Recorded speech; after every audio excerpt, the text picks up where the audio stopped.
What's up, Final Fantasy fam? Welcome back to another Extreme Trial Guide, this one being Hydaelyn's Call. Now, if you're not familiar with my type of guide styles, we take you from a boss at 100% all the way down to 0, rather than cutting it up and fragmenting it and just going over what the abilities are rather than how to deal with it. So this is going to be a reference point for you guys. If you happen to be struggling at any point, be sure to take a look at a certain percentage throughout this video, and then maybe it'll help you along. So starting off, you will notice there's a pretty simple way to set this fight up. We only have two markers here in the middle of the room, a 1 and a 2, indicating groups 1 and groups 2. Now you will also notice that above our healers' heads, there is a 1 and 2 marker also. Basically, you just want to divide your group up into two sections, one healer, one tank, and 2 DPS in one, and then the same in group 2. Now, moving forward in this fight, there is still the same three colors that we saw before, the red, blue, and green around the boss, but there will be some new stuff added in as well. The first mechanic you're going to start seeing here is Hero's Radiance. This is a AoE spell. There's definitely a lot of AoE in this fight, and following that up, she's going to do another AoE here called Shining Saber. This is just a melee version of that, essentially. So definitely a lot of cooldowns needed just to mitigate some damage or just a lot of AoE healing. On your screen here, you are seeing the first new mechanic called Crystallize. So you will notice all of these little water bubbles around her. This indicates our groups 1 and groups 2, as 2 water bubbles will fall upon our healer's head. So we just need to share that damage with our individual groups. If this had been ice, it would indicate to spread, as icicles will come up from the ground, impaling you, and you don't want to obviously clip anybody else with that. And the third one being earth, which just means to have everyone stacked together and share that earth damage. So you will need to resolve the colors that she does first. Here we had a red that indicates in the donut under the boss. And now moving to our groups 1 and groups 2. After that, you will see this double tank buster ability happening right here. Probably popping a 20 or a 30% is really all that's needed to mitigate that. Nothing really big. The next cast bar here is Oriel. The best way to describe Oriel to you will be, just think of Oriel left and right, because the other version of this is lateral Oriel. So think of a ladder up and down, forward, back, if you see lateral. Here was our second Crystallize. As you guys saw on the screen, there was some ice, followed by green. Ice means get away from other people. Green meant get away from the boss, so you're simply just going to be away from the boss there, now be away from everyone else. So melee, be careful when charging back into greed for that damage, as you could possibly kill some people in the process of doing so. Again, another Radiance was casted there, a big AoE spell. Here is just another Oriel. She seems to be very fond of doing this left and right cast for some reason on this pull. The third Crystallize finally happening here, so you will have gotten to see all of the Crystallizes. This one happens to be the Earth one, along with her third and final color, blue. So again, that was the plus sign. You do not want to be anywhere front, back, left, or right of her during that. And now the Earth mechanic, we want to just get together. Unfortunately, our little Lala's legs were not long enough, and he did not sprint into that group fast enough in order to make it. That Earth mechanic is actually centered on top of one particular person, and you need to share that with the group. But since he did not make it in time, he just took that solo, ultimately killing him. But with that, it will start the phase 2 transition here, moving on into an ad phase. Now you will see 2 ads appear that the tanks need to pick up, along with a bunch of crystals around the room. Now there are some crystals that you will notice that have beams of light on them in the background here. Those ones actually take increased damage, but if these ads are near any crystals, you will see them tethering to them. That actually makes them take reduced damage. So basically, you want to just sort of move clockwise around the room as you and your co-tank sort of pull these ads along. Just enough to where you can get heals from your healers, but not so close that you actually give those crystals a damage reduction. Each time one of these crystals dies, it will take a huge chunk of health off of these 2 echoes that you are tanking. Not quite enough to kill them by the time you've killed all of these little crystals of light around the room, but they should end up right around 4 or 5% if you've been doing some damage to them yourself. Now, the other thing is, you will notice that conviction bar there, similar to Zodiark. If that hits 100, it is ultimately a wipe. So going into this phase with a DPS down, or pulling these adds to the wrong crystals, can ultimately just hinder this phase by a good chunk. It's not quite as much of a DPS check, I would say, as Zodiark was, but all in all, nevertheless, it definitely needs to be done properly in order to succeed here. Finally, killing off these last 2 echoes and ending this phase transition, you will notice we do have an LB3 available to us. Now, you can almost get 2 LB3s within this fight, but it was so close, and we felt it would have been overkill doing that second LB3 that we ended up just doing an LB2 near the end of the fight. So we'll see that one a little bit later on. But resuming back in our normal platform here at 71%, you will see us start to pop that LB3, knocking the boss down a couple more percent here. Doing a Halo ability, it's simply just another AoE attack. She just has a lot of random cast bars that are just AoE abilities. So healers, if you see something, just pretty much going to assume it's an AoE and just start AoE healing. Now this thing right here were the Lightwaves. You do remember Lightwaves from normal mode, but they work a little bit differently when it comes to extreme. We do have 3 crystals spawned behind Hydaelyn here, 2 waves, so these waves are obviously going to crash into 2 of these crystals. Now the crystals serve 2 purposes. If a wave hits one of these crystals, that crystal then pulses and does explosion of damage, but the crystals also act as a line of sight. So we're going to move over here behind this crystal that will not have a wave hitting it, and as that first wave hits that crystal, boom, first explosion goes off. Second crystal, boom, that one went off. And now we are transitioning here for this arc attack that she is casting.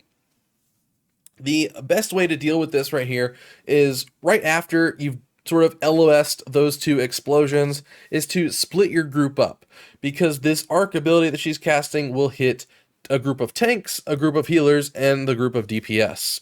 So we left our DPS at the first crystal just for maximum uptime. They don't have to run around and worry about like trying to cast on the move.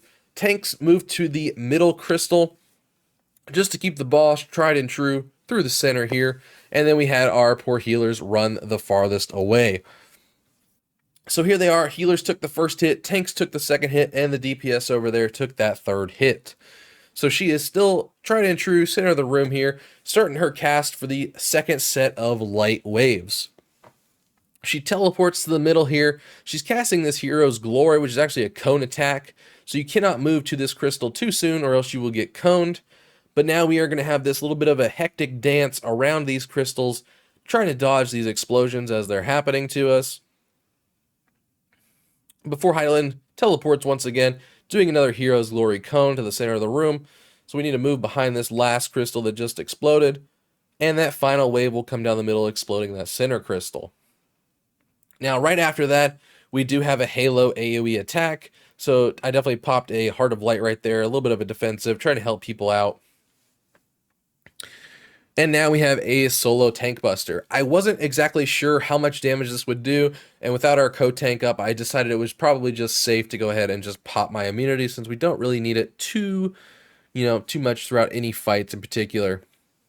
Shining Saber, once again, AoE. Lots of AoE, guys. I cannot stress it enough how much AoE there is on this fight. Now we have a green crystal. This one was not paired with a Crystallize. That was just a move away from the boss. She will start resuming her Crystallizes here in a little bit. Magos' Radiance, another AoE ability. Surprise, surprise. Again, if it's not Crystallize, Lightwaves, or Oriole, you can pretty much just assume it's just a giant AoE, guys. Alright, Crystallize attack right there. It was ice. That does indicate you're going to get those ice spikes underneath you.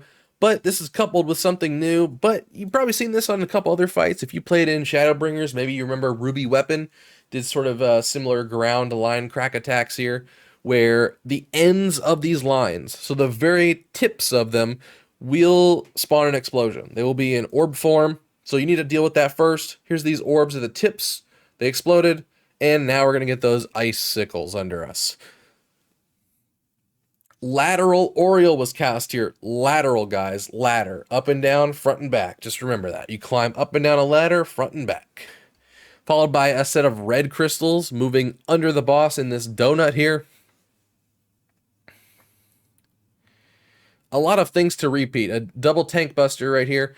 A lot of things just happen to repeat on this fight. Just a lot of AoE, a lot of repetition, and sort of memorizing what colors do, what the types of mechanics do here. Something else you remember from normal right here, probably these fan discs that she throws out. The best way to handle this, you can stand kind of wherever you want in between these to dodge them initially. But I would say where the first set happened to spawn and the second set happened to spawn, if you can get your group in between those, it's probably the best way to handle it, because you're going to get this Crystallize cast bar right here. And you're already seeing our groups preset. We decided to put group 1 up close and group 2 in the back, just to make sure that we're already spread for this Crystallize, because if you're following the order of water, ice, earth, you're now going to notice that this one here is a water one. So we are already pre-split into groups 1 and groups 2, taking our 2 water bubbles here, and then running clockwise to dodge all of these discs flying across the room. Now we have another Oriole attack. That was the left and right, since it was not lateral. A good majority of these just happen to be normal Oriole attacks. Again, blue crystals there, guys. That was the plus symbol, as I failed miserably at figuring out my directions, apparently, on this pull. But nonetheless, not super lethal. Here we have another Radiant Halo. If you have a cooldown, might want to pop it here, as we see a lot of people get taken down to about 30% health. And another set of Lightwaves will be spawning right here. This one is a little bit different than what you see before. There will be no crystals on this one. You're just going to need to find the safe corner of the room where these waves are not going to run you over it, basically. Now, the reason why you want to do this is you're going to do this and then just stand still, because you're going to take multiple hits right here. You need to be stacked up for it. Following these multiple hits, though, there will be a double tank buster. Now, the way we decided to handle this was leave our tanks alone. Make sure they just stand there and don't move. They can take it. Everyone else that had their circles will run away. And then that will allow the tanks to run through the center of the room, centering the boss here, for the second set of waves that basically just go around the whole outside of the room. And then again, we now have a Shining Saber AoE. So tons of AoE happening, guys. Right there, we had our groups 1 and 2 water bubbles, and we had a green, so move away from the boss.